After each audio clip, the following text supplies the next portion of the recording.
So hello everyone. आप सब सोच रहे होंगे कि इस चैनल पे अचानक ये कौन सी वीडियो आ गई।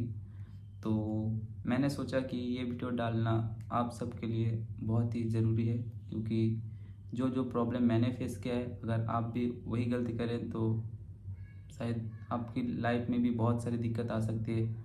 आप भी ये गलती ना करें, इसलिए मैंने ये वीडियो को करने की फ़ैसला लिया है।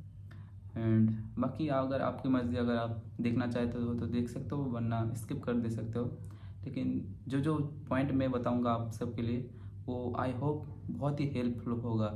अगर आप एक जेई एस्पिरेंट हो और अगर आपका एग्ज़ाम 28 और 29 तारीख को है, क्योंकि जब मैं ये वीडियो शूट करूँगा तब 24 तारीख होंगे एंड मेरा एग्ज़ाम हो गया है जेई मेंस का।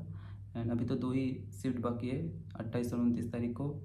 तो क्या हुआ आखिर मेरे साथ, कितना स्कोर कर पाऊँगा मैं जेईई मेंस के थ्रू, एंड क्या क्या डिफ़िकल्टी मैंने फेस किया है, क्वेश्चन के लेवल क्या थी, क्या क्या प्रॉब्लम आ सकते हैं आप सबको भी। एंड उन सारे प्रॉब्लम से अगर आपको भी कुछ सीखना है तो आपके लिए वीडियो है। तो सबसे पहले तो मैं एक चीज़ आपको बताऊंगा कि आप प्रॉपर तैयारी के साथ जाइए, वरना बहुत प्रॉब्लम होगा। अगर आपने अभी तक सिलेबस कंप्लीट नहीं किया है तो कुछ स्पेसिफिक चैप्टर को भी करके जाइए जो जो आपने किया है, वरना बहुत प्रॉब्लम हो सकता है आपको हॉल में जाके। एंड एक चीज़ मैं आपको बताऊंगा कि फार्मूला बेस्ड क्वेश्चन बहुत ही कम आ रहा है, तो उस पर तो आप बिल्कुल भी ध्यान मत दीजिए कि फार्मूला बेस आएगा, ये तो अपने माइंड से हटा दीजिए। एंड और एक चीज़ है कि आपने बिल्कुल भी सोचना मत कि बहुत इजी आएगा, क्योंकि मैंने 22 और 23 तारीख के क्वेश्चन मैंने देखा है एंड मैंने 24 तारीख का मेरा पेपर था। तो जितना ऊपर जा रहा है उतना क्वेश्चन का लेवल डिफ़िकल्टी होते जा रहा है। मैथ का बहुत मतलब मॉडरेट था फर्स्ट डे, सेकेंड डे भी मॉडरेट था, थर्ड डे तो बहुत ही टफ था। एंड बाकी फिजिक्स केमिस्ट्री थोड़ा सा आसान है, एनसीईआरटी बेस्ड सवाल है। अगर आपने एनसीईआरटी को थोड़ा सा अच्छे से फॉलो किया है तो आपका केमिस्ट्री में अच्छा मार्क्स आ जाएगा, 80 प्लस आ जाएगा। एंड मॉडरेट है फिजिक्स भी, लेकिन मैथ बहुत ही लेंदी है, बहुत ही टफ है। पता नहीं 28 और 29 तारीख को हो भी सकता है कि ये जो 3 दिन है ये इसमें टफ आए और 28-29 तारीख को इजी आ जाए। मगर जितना मेरा अनुमान है कि प्रोसेस जैसे जा रहा है कि मैथ बहुत ही डिफ़िकल्ट आ सकता है 28 और 29 तारीख को। ऐसा अनुमान होता है कि अगर हमारे ऊपर इतना टफ हुआ है तो 28-29 तारीख को शायद एडवांस लेवल के क्वेश्चन ही ना कर दे। सो इसके ऊपर आप भी एक ध्यान दीजिएगा कि मैथ बहुत टफ आ रहा है। एंड पॉइंट नंबर 2 की, अगर आपने सोच रखा है कि देखिए, अगर मैं ना मेरा ड्रॉप आउट चल रहा है, मैंने क्लास 12 में भी एक जेईई का एग्ज़ाम दिया था, एप्रिल अटेम्प्ट शायद। तो उसमें मेरे को तो मालूम नहीं था कि कैसे होता है, फर्स्ट टाइम था उस टाइम। सो मैंने जब हॉल में जाके देखा, और मतलब जो बैठने की स्ट्रैटेजी है कि आपके सामने कंप्यूटर स्क्रीन रहता है और आपके दो बगल में दो और स्टूडेंट जो कि एग्ज़ाम देता है। तो अगर आप चाहते हैं तो उसका स्क्रीन भी देख सकते हैं, इसका भी स्क्रीन देख सकते हैं। एंड अगर आपने थोड़ा सा भी सोच के रखा है कि शायद वो बगल वाले स्टूडेंट आपका अच्छा होगा, तो ये भी गलतफहमी अपने माइंड से दूर कर दे, क्योंकि इससे आपको कोई भी फ़ायदा नहीं हो सकता, बिल्कुल भी नहीं, वरन आपको नेगेटिव मार्क भी आ सकता है। तो जैसे कि मेरा आया था फर्स्ट अटैम्प्ट में, तो वो गलती से मैंने सीख के इस वाले अटैम्प्ट में मैंने वो गलती नहीं किया है। एंड और एक चीज़ बताऊँ तो आपको जितना आता है, अगर आपका ये पहला अटैम्प्ट है, अगर जो कोई का जिसका भी बोर्ड का एग्ज़ाम है, अगर आपका पहला अटैम्प्ट है तो आप तो बिल्कुल चिंता मत कीजिए, क्योंकि आपका अप्रैल में भी एक अटैम्प्ट है और आप 1 साल और ड्रॉप ले सकते हैं। लेकिन मैं रिकमेंड करूँगा कि ड्रॉप मत लीजिएगा, क्योंकि ड्रॉप लेने से बहुत सारे आपको प्रॉब्लम फेस करना पड़ता है, जो कि मैंने किया है। एंड बाकी आपको जितना आता है आप उतना कीजिए, क्योंकि आप अगर दूसरे के भरोसे पे जाएंगे तो आपको जितना आता था उससे भी कम मार्क्स आएगा, नेगेटिव में भी आ सकता है। तो ये सब गलती आप बिल्कुल भी मत कीजिएगा। एंड मैं बताता हूँ मेरा आज का पेपर कैसा गया। सो मैंने जब एग्ज़ाम शुरू हुआ तो मैंने पहले ही केमिस्ट्री, क्योंकि मैंने थर्ड 22 और 23 के सवाल करके गए थे, मतलब जनवरी के जो पहले 2 अटैम्प्ट थे उसके सवाल करके गए थे। एंड मैंने जो जो देखा कि केमिस्ट्री बहुत आसान आ रहा था, तो मैंने पहले ही केमिस्ट्री करना शुरू किया। एंड धीरे धीरे केमिस्ट्री मेरा थोड़ा बहुत सॉल्व हो गया, 10-11 सवाल किए थे। और उसके बाद फिजिक्स का भी थोड़ा बहुत किया है, लेकिन मैथ का तो मेरे को घंटा कुछ समझ में ही नहीं आ रहा था, इतना लेंदी है, सॉल्व करके आ रहा हूँ लेकिन बीच में अटक जा रहा है। तो मैथ का मेरा कुछ बहुत कम सवाल आए थे मेरे से हो पाए, लेकिन मेरा अच्छा नहीं गया पेपर, शायद आएगा कुछ परसेंटाइल, अगर आएगा तो अब जब रिजल्ट आएगा तो आपको दिखा दूंगा।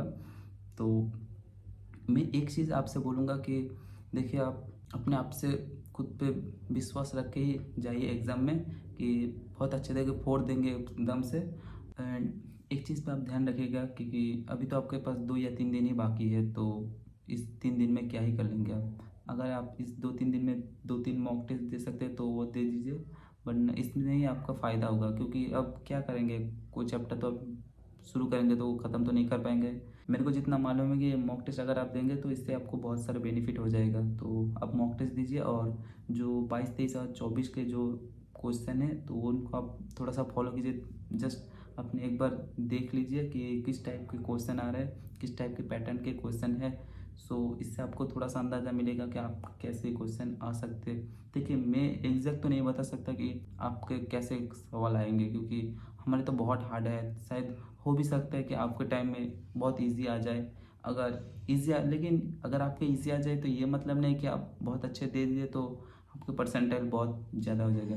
अगर आपके इजी सवाल आए, तो अगर आपने बहुत सारे सवाल किए एंड आपके परसेंटाइल बहुत ज़्यादा है, लेकिन आपके कट ऑफ उतना ही कम होगा जितना एक टफ वाला जो जिसका पेपर आया था। तो इसमें आपका मतलब इजी आए तो हाँ, अगर इजी आए तो आपने ज़्यादा सवाल कर पाएंगे, और जो जिनका हार्ड आया तो अगर उन्होंने कम किया है तो उनका थोड़ा सा स्कोर लो हो जाएगा, लेकिन परसेंटेज सबका इक्वल ही रहेगा। सो इस चीज़ के बारे में आप थोड़ा सा ध्यान दीजिएगा, क्योंकि ज़्यादा से ज़्यादा मॉक टेस्ट प्रैक्टिस कीजिए, इसमें आपका ही फ़ायदा है। हमने ज़्यादा मॉक टेस्ट नहीं दिया था, इसलिए आज हम पछता रहे हैं। तो आप वो गलती मत कीजिएगा, जो जो गलती मैंने किया है वो सारी चीज़ अगर आपका ना हो, इसीलिए ही हम ये वीडियो बनाए हैं। तो आप सीखिए इन चीज़ से कि क्या क्या करना चाहिए, क्या क्या नहीं करना चाहिए। एंड बाकी आप सबको ऑल द बेस्ट। अच्छे से पढ़ाई कीजिए और बिल्कुल भी टेंशन मत लीजिएगा। अगर आप टेंशन के थ्रू जाएंगे तो आपको जितना भी आता था उन सारे चीज़ से आपको लेवल और थोड़ा नीचे हो जाएगा। तो टेंशन भी मत लीजिएगा, पूरे फ्री के साथ जाइएगा, और जो जो आता है आप ध्यान से कीजिए। पहले आप ईएमटी की फॉर्मेट से आप सवाल को देख लीजिए एक बार, जो जो इजी है, फिर मीडियम और उसके बाद टफ। तो फिर इससे आपको आसान हो जाएगा। और पहले आप केमिस्ट्री से शुरू कीजिए, ताकि आपको मैथ के लिए थोड़ा सा टाइम बचा सके आप। वरना मैथ के लिए जेहेतु मैथ बहुत लेंदी आ रहा है और टफ भी है, तो उसके लिए आपका टाइम देना ज़रूरी है। तो आप पहले केमिस्ट्री कीजिए, और केमिस्ट्री को आप 40 से 45 मिनट का अगर आप ख़त्म कर सकते हो तो फिजिक्स भी आप उतना ही 50-55 मिनट ले लीजिए, और बाकी के टाइम आप मैथ में लगा दीजिए। एंड ये नहीं कि अगर आपसे कोई सवाल नहीं हो रहा है तो आप उसको करने के लिए बैठ जाए। अगर आपसे नहीं हो रहा है तो आप उसको छोड़ कर दूसरे वाले सवाल की तरफ बढ़ जाए आगे। और मैंने जो जो गलती की उन सबको तो आपको बताया, और आप ये सारे गलती बिल्कुल भी मत कीजिएगा, क्योंकि ये 28 और 29 तारीख को तो उन सारे बच्चों के लिए मैंने ये सारे चीज़ बता दिया है। एंड अब क्या बताऊँ, मेरे को तो किसी कॉलेज में शायद एडमिशन ना मिलेगा, थर्ड ईयर वाले कॉलेज में ही पढ़ना पड़ेगा। तो इसीलिए आप अपने एग्ज़ाम पे फोकस कीजिए। एंड अगर ये वाला एग्ज़ाम मेरी तरह अगर आपको ख़राब जाए तो बिल्कुल भी डिसअपॉइंट मत हो जाएगा, क्योंकि अप्रैल में भी एक और एक अटेम्प्ट है। बाकी सारे बच्चों के लिए ऑल द बेस्ट। एंड ये छोटा सा एक वीडियो था, क्योंकि अब तो मेरा बाकी के कंटेंट देखते जान सकते हो कि मैं किस टाइप के कंटेंट बनाता हूँ। तो ये सब मैंने इसलिए किया ताकि जो 28 और 29 तारीख के जिसका पेपर है, तो उन सारे बच्चों को एक थोड़ा सा भी अंदाज़ा हो सकता है कि ये कैसे कैसे प्रॉब्लम फेस करे, जो बाकी के जिनके 22, 23 और 24 को एग्ज़ाम थे, तो उनसे उनको कुछ सीखने को मिले, वो गलती अगर ना करें। तो इसलिए मैंने ये वीडियो को करा है। तो अगर आपके किसी दोस्त या रिश्तेदार जेईई मेंस का इस वाले पेपर दे रहे हैं तो आप उनको ये वाला वीडियो शेयर कीजिए। एंड अगर अपने बाकी चलो, ऑल द बेस्ट आप सबके लिए, अच्छे से पेपर दियो। एंड बिल्कुल भी डिस्टर्ब मत हो जाएगा, क्योंकि अभी भी एक और अटैम्प्ट है। अप्रैल वाले अटैम्प्ट के लिए आप बहुत मेहनत से तैयारी कीजिए। POQs पूरे POQs आप फोड़ दीजिए, उनको प्रैक्टिस कीजिए और जो जो सवाल है सब कुछ कीजिए। अगर आप पी वाई क्यूज़ करेंगे तो आपका हो जाएगा सिलेक्शन। सो पी वाई क्यूज़ ज़्यादा से ज़्यादा पी वाई क्यूज़ कीजिए, वरना और भी सारे जो इसी वर्ग में है उन सारे चीज़ को भी फॉलो कीजिए। तो बाकी थैंक यू, क्योंकि मैं इस फील्ड में थोड़ा सा एक्सपर्ट नहीं हूँ, तो मेरे को बस बताना था आप सबके लिए, तो इसलिए मैंने ये वाला वीडियो किया। बाकी देखते हैं, अगर आप चाहते हो तो इस टाइप का कुछ कंटेंट तो कमेंट करो। एंड मिलते हैं आप सबसे किसी और दिन किसी नए और टॉपिक के साथ। तब तक के लिए लव यू, जय हिंद।